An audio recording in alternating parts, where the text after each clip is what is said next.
Kata Allah, Muhammad, ceritakanlah tentang peristiwa putra Adam alaihissalam, tentang persembahan mereka Qabil dan Habil, dan korban salah satunya diterima, yaitu korbannya Habil, dan salah satunya tidak diterima, yaitu persembahan Qabil. Lalu Bapak Ibu, korban Qabil tidak diterima, apalah keceknya ke baki Habil, engkau pasti aku bunuh.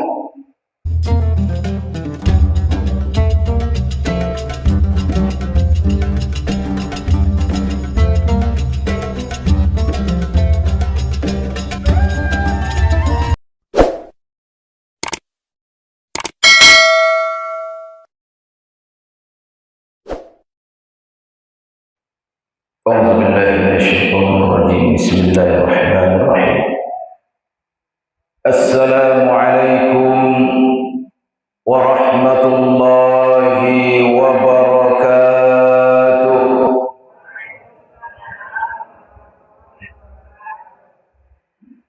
Alhamdulillahi rabbil alamin, wa bihi nasta'in ala umuri dunya waddin. Wassalatu wassalamu ala asrafil anbiya'i wal mursalin, Sayyidina wa maulana Muhammadin wa ala alihi wa sahbihi ajma'in. Ashhadu an la ilaha illallah wahdahu la syarika lah, wa ashhadu anna sayyidina wa nabiyyana Muhammadan abduhu wa rasuluh, sallallahu alaihi wasallam, la nabiyya ba'da amma ba'du. Segenap puji dan syukur kita panjatkan kehadiran Allah Subhanahu wa taala dengan ucapan alhamdulillahi rabbil alamin. Berselawat kepada Rasulullah sallallahu alaihi wasallam dengan mengucapkan Allahumma salli ala Sayyidina Muhammad wa ala ali Sayyidina Muhammad. Semoga Allah sampaikan selawat kita ini kepada Rasulullah sallallahu alaihi wasallam, dan satu doa dan harapan kita bersama, semoga kelak kita menjadi umat Rasulullah yang akan mendapatkan syafaatnya. Amin ya rabbal alamin. Seterusnya yang saya hormati Bapak Kepala Jorong, Nenek Mama, Imam Khatib, para tokoh, pengurus masjid, para pemuda dan pemudi, umumnya yang saya hormati seluruh jamaah, bapak-bapak dan ibu-ibu, saudara dan saudari yang dimuliakan oleh Allah Subhanahu wa taala. Bapak Ibu yang saya hormati, setelah Ramadan kemudian menyusul masuk Syawal, inilah kembali kita bertemu setelah Ramadan itu berlalu. Semoga pertemuan kita pada malam hari ini pertemuan yang penuh makna dan penuh arti. Bukan hanya pertemuan biasa-biasa saja, tapi pertemuan yang mampu mendekatkan diri kita kepada Allah dan saling mengingatkan karena Allah Subhanahu wa taala. Bapak Ibu yang saya hormati, tiada lama lagi kita juga akan masuk kepada satu bulan, yaitu bulan Zulhijjah, yang barangkali para ustaz yang telah lebih duluan mengisi pengajian pun telah mereka sampaikan. Tapi pada malam hari ini kembali kami ingatkan kepada seluruh jemaah dan termasuk kepada pribadi saya. Di bulan Zulhijjah nanti ada satu amalan yang kata Rasulullah amalan itu tiada di bulan lain, yaitu yang disebut dengan ibadah kurban. Oleh ulama di dalam kitab fikih disebutkan, apa nan disebut dengan ibadah kurban itu? Apa guna ibadah kurban? Maka disebutkan di dalam kitab, ismun yasbahu fihil ibli wal bakar wal ghanam yauman nahri wa ayyamit tashriki taqarraban ilallahi ta'ala. Yang disebut berkorban itu adalah menyembelih hewan, baik dia unta, lembu atau kerbau dan kambing pada hari ke-10 Zulhijjah dan pada hari-hari tasyrik, tanggal 11, 12 dan 13, gunanya untuk mendekatkan diri kepada Allah. Jadi Bapak Ibu, korban itu fungsinya adalah untuk mendekatkan diri kita kepada Allah. Niatnya tiada lain karena Allah, bukan karena harapan, pujian dan sanjungan dari orang. Mengapa sia nudu berkorban? Inyo tu orang dermawan, inyo tu orang kayo.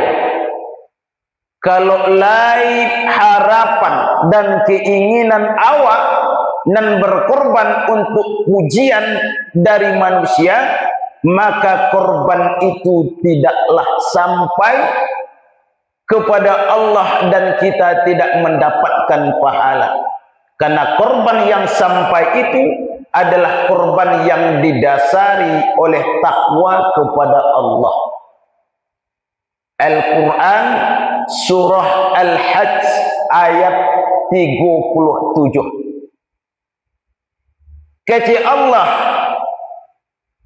bukanlah yang sampai itu daging dan darah daripada hewan kurban itu, namun yang sampai itu adalah ketakwaan daripada kalian.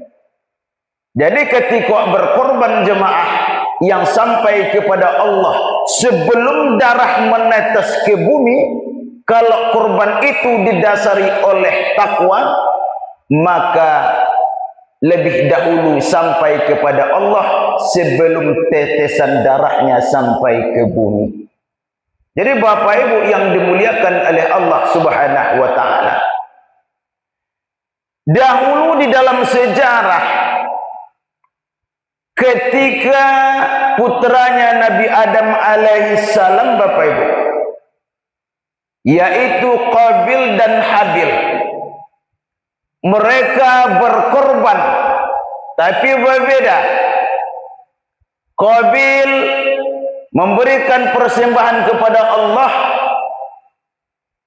korban yang kurang rancak, sementara Habil nan ini korbankan itu nan paling rancak. Terdapat di dalam Al-Quran surah Al-Ma'idah ayat 27.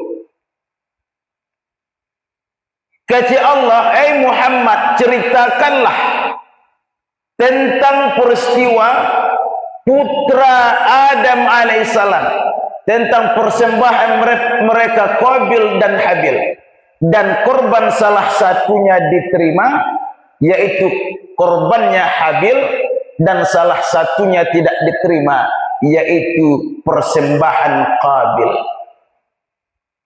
Lalu Bapak Ibu, korban Qabil tidak diterima, apalah keceknya ke bagi Habil, engkau pasti aku bunuh, pasti akan aku bunuh, kecek Qabil. Dan ternyata Bapak Ibu, memang di dalam sejarah dan Al-Quran menyebutkan Habil tu langsung dibunuh dek Qabil, padahal badu kakak beradik. Lalu kecik Habil di dalam Al-Quran melalui firman Allah, andai engkau gerakkan tanganmu kecik Habil ke baki Qabil hendak membunuh aku tidak akan gerakkan tanganku untuk membunuhmu. Artinya Bapak Ibu, si Habil tu indo membaleh tentang perbuatan si Qabil kakaknya. Jadi jemaah yang dimuliakan oleh Allah, dari peristiwa Qabil dan Habil awak ambil satu kesimpulan bahwa korban dan berterima itu adalah korban yang paling terbaik, yang paling kita cintai. Maka di dalam kitab fikih disebutkan jemaah, berkorbanlah dengan hewan yang paling bagus. Biarlah kambing dan kocik nan dapat awak beli. Nan joleh kambing tu pak sehat. Kok dapat gopuk badannya. Indolai caceknya. Indo putuh telingonya. Indo putuh ikunya. Jalannya indo pincang. Maka di dalam fikih disebutkan itulah bahagian syarat supaya korban itu sah. Indo boleh buto matunya sebelah. Sebabnya lah mausak ke bagi hewan tu jaga. Maka korbankan sesuju kemampuan awak. Hewan tu semakin gopuk, semakin rancak jadi hewan korban. Jadi hewan korban tu Bapak Ibu, nilainya, ogonya maha tergantung gopuknya Bu. Bu, tergantung gopuk. Semakin gopuk, semakin maha bunyinya. Berbeda juga awak. Mana nak rancak yang gopuk pada orang mana langsing? Itu beda pandang tanya Pak Ustaz. Lai setengah yang gopuk nampak dia, lai setengah yang ku nampak dia. Tapi kalau untuk hewan korban kok nan gopuk nan rancak. Artinya jemaah yang saya muliakan, jangan asalah berkorban aja. Colik bibit bobot dari hewan nan awak boleh kok. Baulah awak persembahkan kepada Allah Subhanahu wa taala. Pak Ustaz, abo tahun ni kok agak payah tuasu ekonomi. Agak sulit untuk berkorban. Sampaikan hajat kita Bapak Ibu kepada Allah. Mungkin tahun kilin ditunda de Allah masih mempersiapkan supaya awak sanggup di tahun muko. Jangan awak sebut jemaah mereka. Amun akan mampu memberkorban sebabnya ambo akan miskin. Jangan sebut kata miskin kau. Sebut aja apa? Allah belum memberikan kesempatan untuk ambo tahun kini. Mungkin Allah lagi mempersiapkan supaya ambo sanggup untuk tahun muko. Jadi jangan sebut ambo miskin juga. Ini jemaah kecek kok menjadi doa. Ambo miskin, akhirnya iyo jadi miskin jadinya.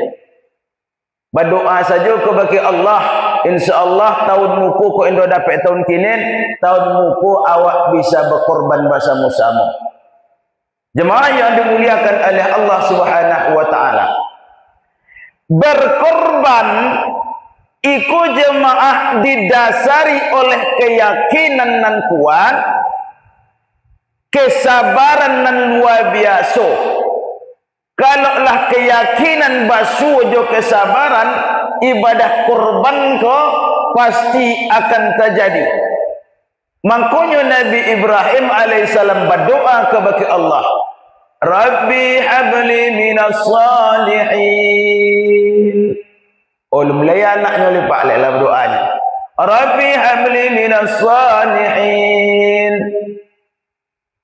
Ya Tuhanku, karuniakanlah kepadaku seorang anak yang soleh.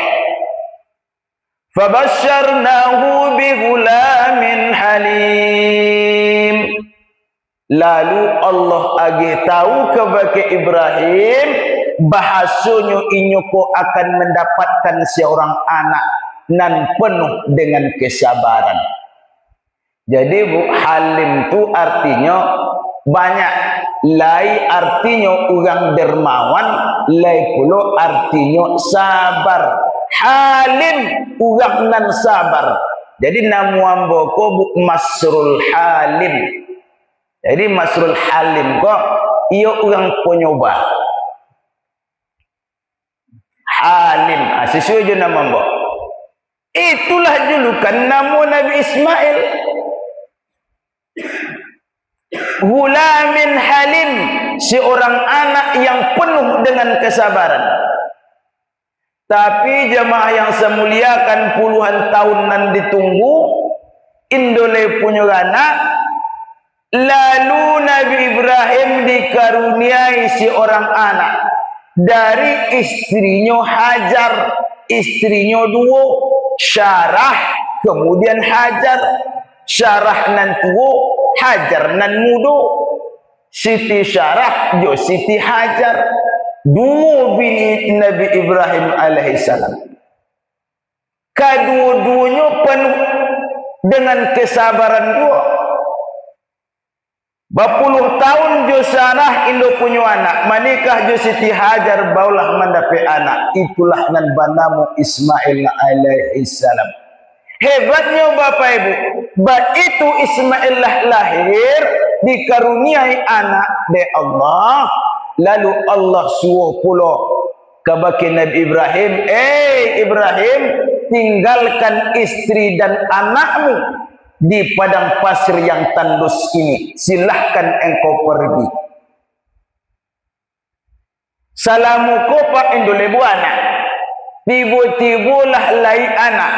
Nan patamu dikorbankannya rasa cinta sayangnya dek perintah Allah Ibrahim, tinggalkan istrimu dan anakmu nan baru lahir kau di padang pasir nan tandus kau. Indolai aye Pak, indolai kan makan di situ.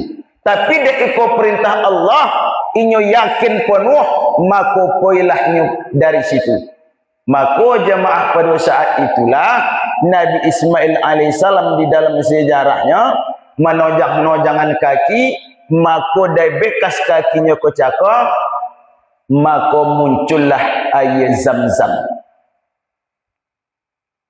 Itu dari bekas kaki Nabi Ismail alaihissalam. Lah godang anak disebutkan di dalam Al-Quran surah As-Saffat ayat 100.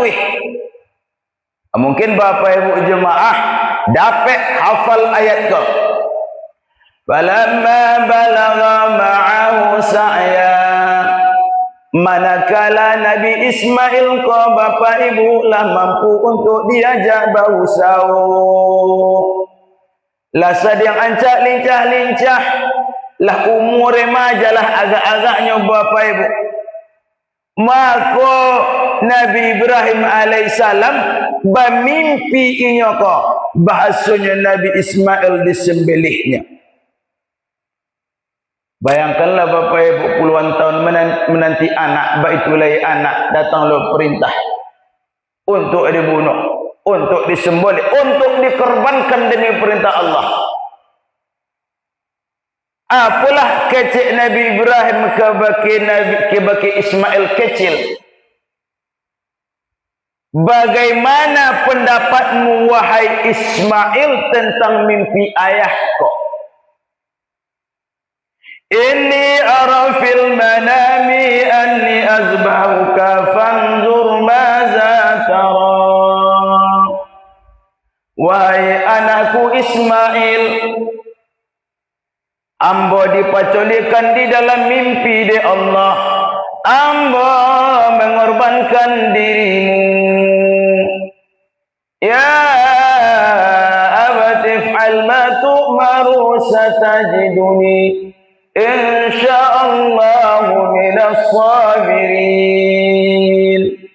Oi ayahanda, lakukanlah apa yang diperintahkan kepadamu. Insyaallah engkau mendapati aku termasuk orang yang sabar. Indoleba adinya bapak, indoba adinya bu. Cubalah kau awak zaman kini, awak sampaikanlah ku anak awak. Bak cundi itulah agak-agak kisahnya. Agak timbo jawabannya. Indo begitu ya dah. Be ayah tapi lah tua juanya ayah lah dulu cenya. Ambo tapi muda le. Ayah tapi lah tua mungkin dulu lama le. Ayah lah kita korbankan itu. Kalau umat nak mengecek pun begitu lah. Umat aja lah dulu cenya. Tapi Nabi Ismail tak begitu bapa ibu yang dirahmati oleh Allah Subhanahu wa taala. Basuh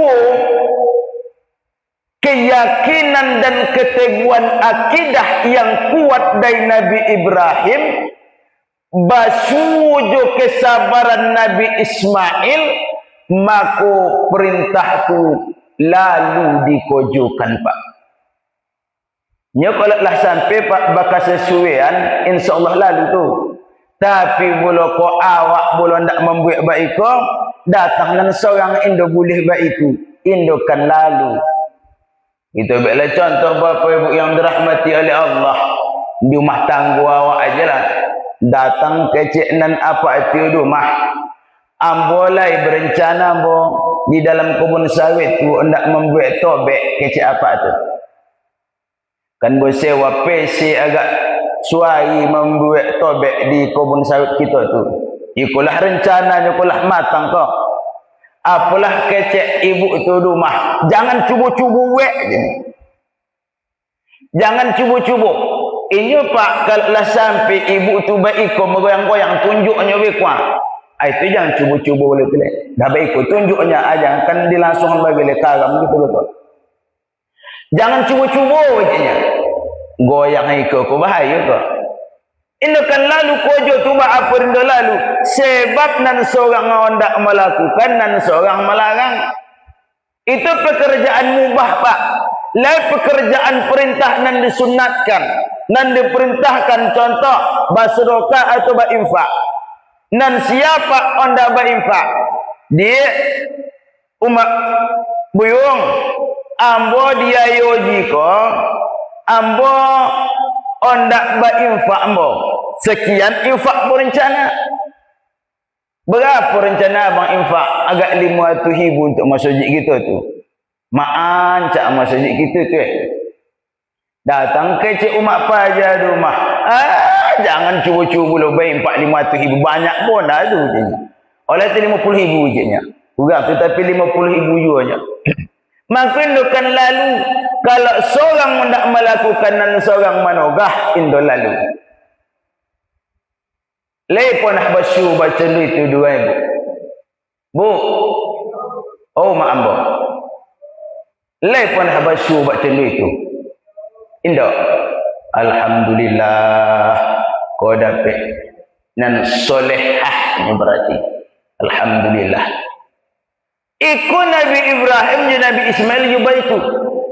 Nabi Ibrahim hendak melakukan perintah, Nabi Ismail pun umuhnya dilakukan ataupun dikorbankan pada saat itu, maka lalulah perintah itu.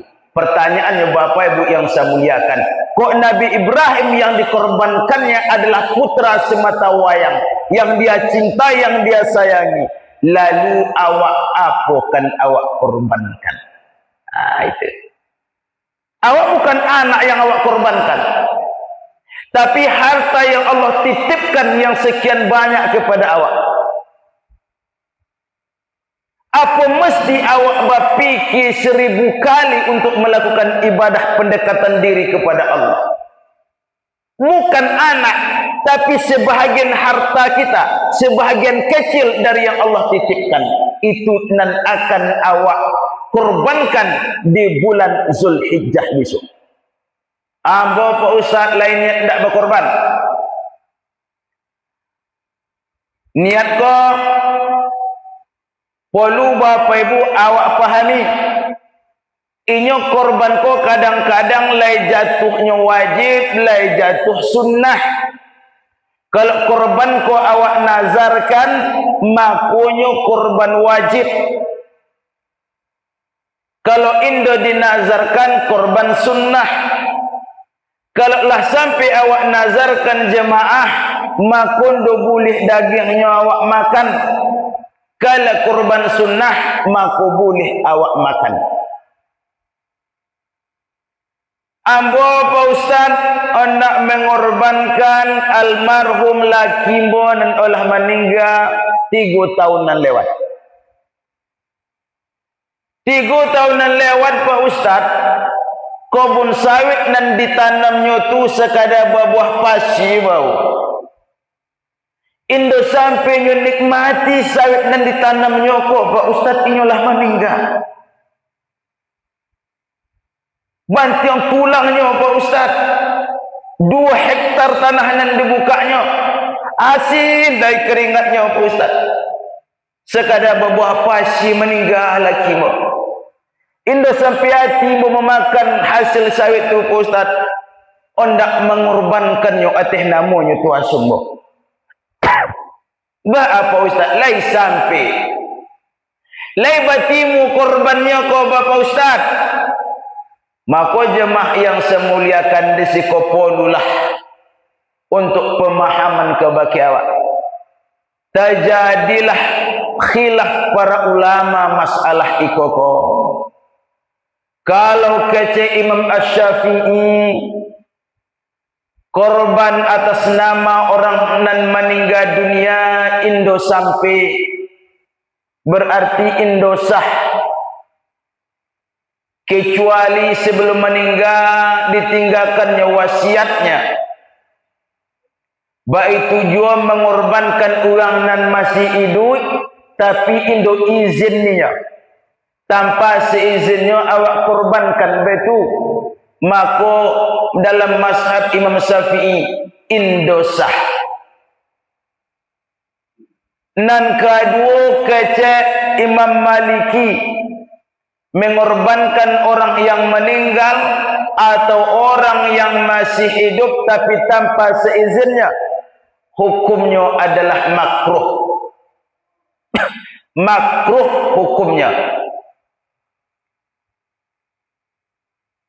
Kalau awak korbankan juga jemaah, maka dagingnya indo boleh awak makan. Apa indo boleh? Sebab kalau awak korbankan atas nama orang dan olah meninggal, indo lai izin dainya untuk awak makan daging korban ko jatuh. Melalui bagaimana kondisi daging korban itu sadonyo awak sadokahkan. Indo boleh awak makan. Jadi nan suancanya bagaimana? Kalau menurut 2 mazhab kocak jemaah, ancak lai awak berkorban atas nama awak, lalu dagingnya awak sadokahkan. Bau duit atas nama orang nan meninggal tu cakap. Ambo berkorban, ambo semoleh. Allahumma haza minka walaka fataqabbal minni. Ya Allah, ini hewan adalah darimu dan untukmu, maka terimalah pengorbananku ini. Bismillahi Allahu Akbar. Bismillah. Lah diselesai semoleh atas nama awak, maka dagingnya tu bau awak sedekahkan ke fakir miskin. Niatkan dalam hati awak pahalanya tu untuk laki awak, untuk anak awak, untuk bini awak, untuk suapunya awak. Atau Imam Hanafi jo Imam Hambali berpendapat lain solusi jemaah tersorah nak nan mana kan dipakai. Sebab 4 imam mazhab ko adalah imam mazhab nan sah awak ikuti secara hukum. Imam Hambali jo Imam Hanafi berpendapat mengorbankan atas nama orang yang telah meninggal dunia sama saja dengan mengorbankan orang yang masih ada. Artinya hukumnya sah. Sah. Di dalam sebuah buku jemaah yang dibuat oleh Ustadz Abdus Somad, inyo menyimpulkan dengan satu kesimpulan tentang masalah korban kaum. Lain pertanyaan, Pak Ustadz, sah ambo mengorbankan uang dan olah meninggal? Jawabannya boleh. Jadi jemaah kalau lain awak nabi aso tak lain niat kau tahun kini kau hendak mengorbankan laki dan olah meninggal, kok mengorbankan umat awak dan olah indolai, mengorbankan ayah awak, maka jemaah hukumnya boleh sah awak korbankan. Silahkan dikorbankan. Tapi dengan catatan dagingnya disedekahkan. Kalau korban awak pribadi, korbannya korban sunnah, maka 3 bagian. Sepertiga untuk awak nambah korban, sepertiga untuk disedekahkan, sepertiga pula untuk dihadiahkan. Artinya indo lain dan indo mendapat. Kalau lain 15 kilo, maka 5 kilo untuk awak nambah korban. 5 kilo disedekahkan, 5 kilo pula dihadiahkan. Itu pun 5 kilo untuk kulkas. Mempertaku untuk kulkas tu dijomu bagi setengah duit. Deng-deng, daging batokok. Banyak pun Tapi nanjoleh boleh sepertiga awak ambil. Sedekahkan fakir miskin, kalau dihadiahkan berarti ke pejabat, ke orang-orang kayu, kasih tu alamatnya. Itu korban sunnah. Jemaah yang dimuliakan oleh Allah Subhanahu wa taala. Kan lain resiko bagi orang yang mampu berkorban indo omuk berkorban. Kecik Nabi di dalam hadisnya, man kana lahu sa'atun falam yudahi falyamut yahudian aw nasranian. Siapa yang olah mampu untuk berkorban tapi inya tu enggan untuk berkorban, hendaklah dia meninggal dalam keadaan Yahudi atau Nasrani. Kan boleh ancamannya. Di dalam hadis yang lain, awal hadisnya sama, tapi di ujung hadis berbeda. Apa kecek Nabi? Fala taqrabanna musallana, jangan dokek-dokek ke tempat sembahyang kami. Berarti kan kuat ancamannya. Orang yang mampu indo omuh, jangan dokek-dokek ke masjid kuat. Baik itu jemaah godang ancamannya. Maka Imam Hanafi berpendapat jemaah, korban itu hukumnya wajib bukan sunnah. Tapi awak maiku bahasanya korban itu adalah sunnah muakkadah. Imam Syafi'i, Imam Maliki dan Imam Hambali berpendapat ini itu sunnah muakkadah, sunat dan dikuatkan. Bapak Ibu yang dimuliakan oleh Allah Subhanahu wa taala, dek alarmnya lah berbunyi, kutu Isa bertelah masuk pulau.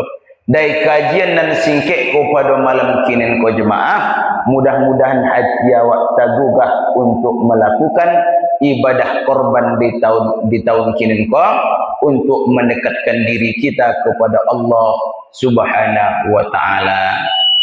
Demikian, banyak maaf dan terima kasih. Wabillahi taufiq wal hidayah. Assalamualaikum warahmatullahi wabarakatuh.